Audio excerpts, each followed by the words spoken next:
قل لن يصيبنا إلا ما كتب الله لنا هو مولانا وعلى الله فليتوكل المؤمنون قل لن يصيبنا الا ما كتب الله لنا. یہ آیتیں تو ہر شخص کو یاد کر لینی چاہیے. یہ دو آیتیں بندہ مومن کے لیے بہت بڑا ہتھیار ہیں، بہت بڑا اسلحہ ہے.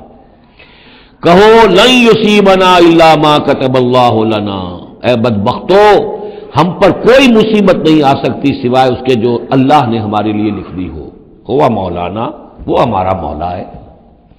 اگر اس کی طرف سے تکلیف آ جائے، دوست کی طرف سے تکلیف آ جائے کہ ہر چے ساقی ما ریخت عین الطافظ، میرا ساقی میرے پیالے میں جو بھی ڈال دے اس کا لطف و کرم ہی ہے.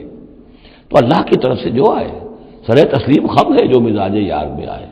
نہ شود نصیب دشمن کے شود ہلا کے تیغت، سر دوستاں سلامت کے تو خنجر آزمائی. اہل ایمان کا تو معاملہ یہ ہونا چاہیے. قل لن یصیبنا الا ما کتب اللہ لنا ہوا مولانا، وہ ہمارا مولا ہے، اس کے اذن کے بغیر پتہ تک نہیں ہل سکتا. تو ہمیں ڈر کس کا ہو؟